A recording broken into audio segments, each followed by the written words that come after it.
pawn to c4 played. And Abhimanyu brings his knight out to f6.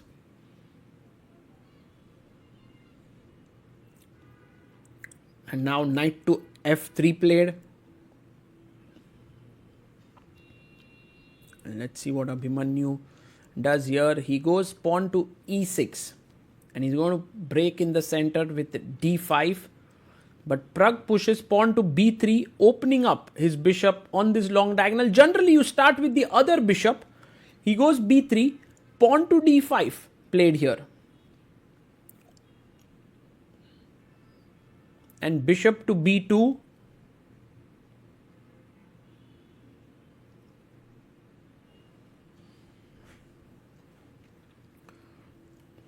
Well, Abhimanyu brings his bishop to d6 now. It's interesting how this opening is a little bit similar to Gukesh versus Arjun on the adjoining board. Pawn to g3 now played. And Pragg is going for the double fianchetto here. He goes castles.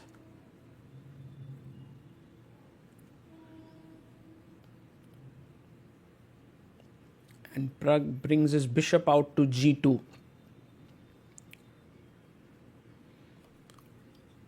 And pawn to c5. You generally want to be careful around black pushing the pawn to d4, blocking the bishop. So Pragg takes on d5. You can take with both the pawn and the knight. Wonder what Abhimanyu will do here. Maybe knight takes d5 is not such a bad idea. But he goes pawn takes d5, which is logical, opening up the bishop, getting the knight to c6. It feels like black's position is flowing here, but d4 by Pragg. And that's an important move, because if you castle, then perhaps black can go d4 and block this bishop. So d4. And now knight to c6 played by Abhimanyu. He's attacking the d4 pawn. You can take on c5, but first let's castle it out, says Pragg. He short castles here. And a very useful move, rook e8, placing the rook on the semi-open file on e8. Knight jumps into c3, attacking the pawn on d5 here. And Abhi now thinks a bit and goes knight takes d4. He takes it with his knight. Pragg, of course, has to take back. Knight takes d4. Pawn takes d4. And now here's the point. If you take queen takes d4, he wants to go bishop e5 and create pressure down on e2. So that's the reason why knight b5 is the best move here, and Pragg finds it. He plays his knight to b5.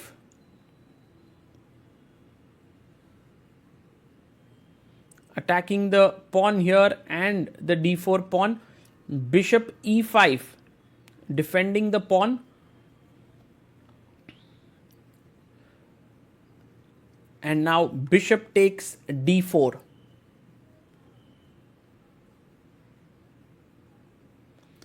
He takes, and now knight takes on d4 seems the most logical here. He brings his knight, defends the pawn. Rook c1 coming in. Queen c2 to b2, rook d1. This looks like a position where white has easy moves. But of course, black is very solid. Bishop to g4 is always an irritating move to face. There's pressure on the e2 point.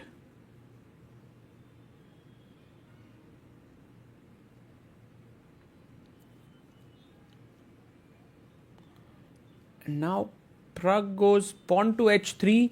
He attacks the bishop on g4, which is putting pressure on e2. And the bishop comes back to d7. And pawn comes up to e3. And Pragg is happy with what he has here. Rook to c8. Maybe now rook c1 makes sense.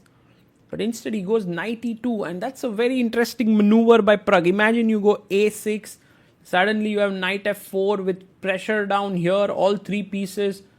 So Abhimanyu decides that this knight has to be pinned. He goes bishop to b5. And rook e1, defending the knight here. and he chops off on e2.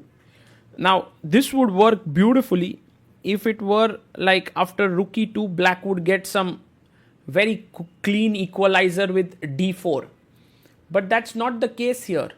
d4 is not in any way possible. In fact, d4, rook d2 is just losing a pawn. So, knight e4 is what Abhimanyu had on his mind, to go to c3 and fork the two white pieces. Taking here de4 would lead to closer to equality, although over there white still could have something. But rook c2, I love this move.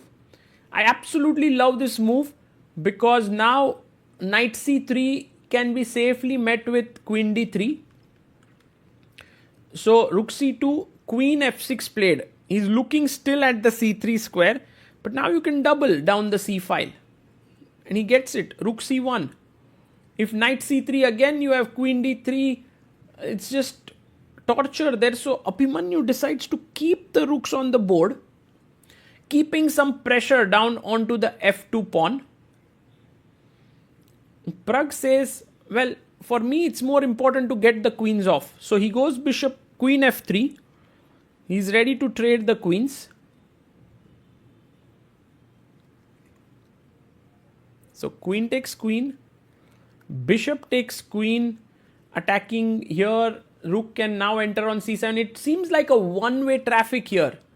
Abhimanyu in big pressure. King f8, a good move. So that to meet rook c7 with rook e7. Pragg does play rook c7. And now rook to e7, stopping the menace on the 7th rank. Bishop to g4 played, taking control of this important diagonal. Well, he comes back knight d6. And now he takes on e7. Maybe rook d e8 was better right there, but perhaps not. Like now rook c7 check, and suddenly you can't put your rook in the middle anymore. So you have to move your king, king f6. The rook is very active. He's bringing his king in. Step by step, Pragg putting a lot of pressure on Abhimanyu. g6 is the only move, perhaps. He finds it. g6 played with the idea of h5 perhaps. He goes h4, making a square for the bishop on h3.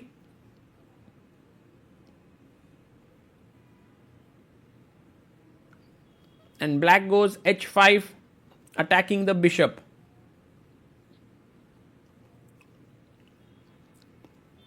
The bishop comes back to h3. Maybe the idea is to put some pressure from g2.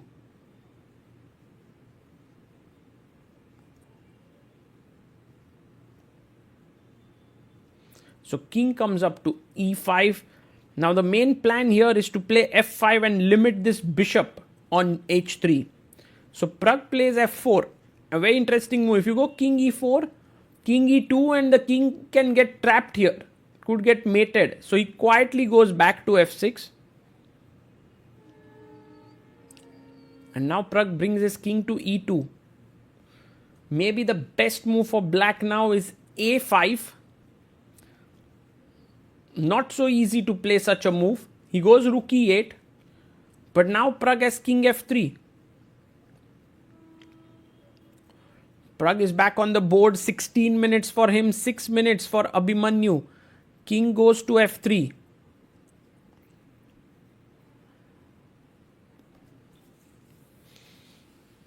And maybe he wants to play rook e7, offering a trade of rooks. If you take, it's a draw. But what about rook c5? Pragg, of course, has that in mind. He's going there. Yes, rook to c5. Played here, attacking the d5 pawn. There's just no way to defend those pawns.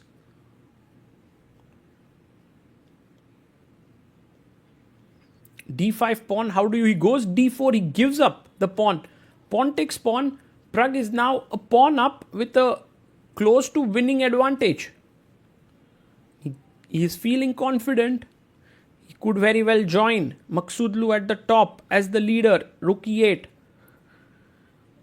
And now rook e5 could be an idea, because the c8 square is covered. he goes rook to c7.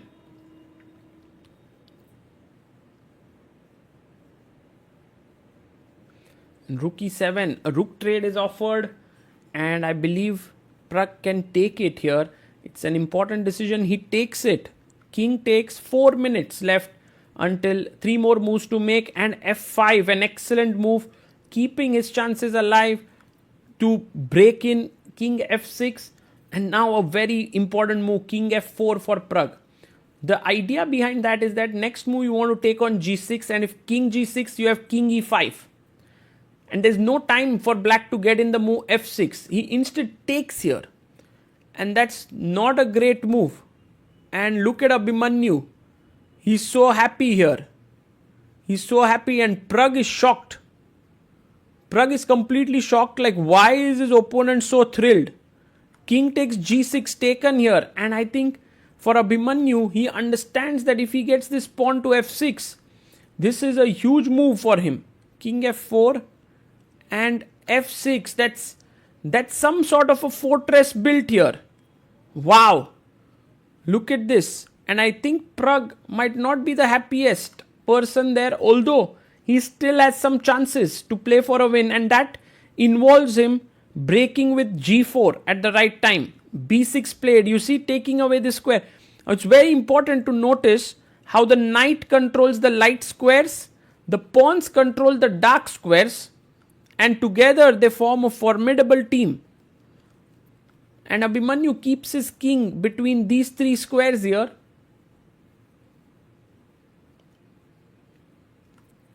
a5. And now b takes a5 would be a losing blunder because of d5, and then the king just enters here. So you need your pawn on b6 to control that square. So king h6, not touching it at all. Bishop f3. King g6.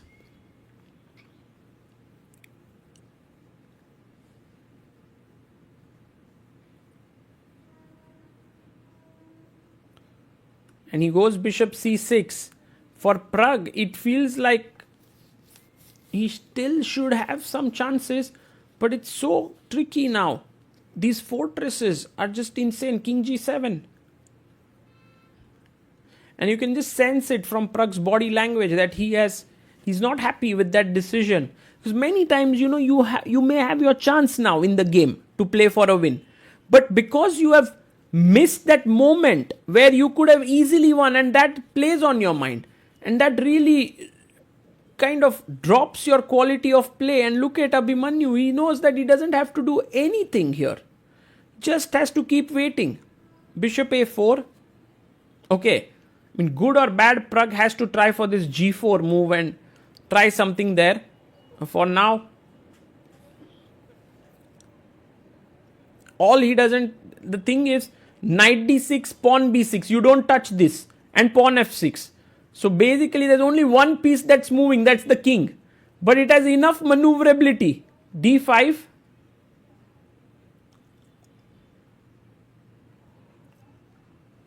I mean, at the right time, Pragg has to go basically g4. Bishop a4 played. He comes back, king g7. bd1 played. Pragg is known as the ultimate grinder in the world of chess, and I'm pretty sure that he would like to go g4 and try for something here. Although the truth be told, let's say something like g4 takes, it's not so trivial, but maybe there are chances, like try to enter here, king g6.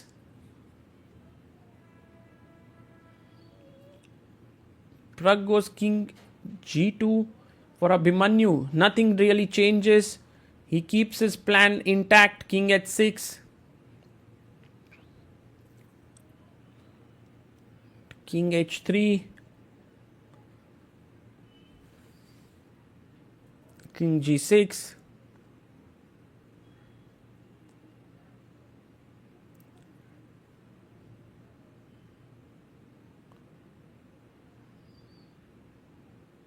And now Look at Abhimanyu's confidence there. Bishop d1. Pragg makes his move, presses the clock. And we have him waiting for Abhimanyu to come back. He comes back to the board and Pragg offers a draw and Abhimanyu accepts it.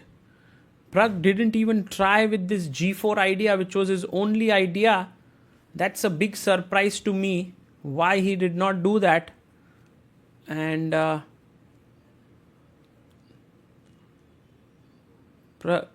he asks, instead of, he could have tried for g4 stuff.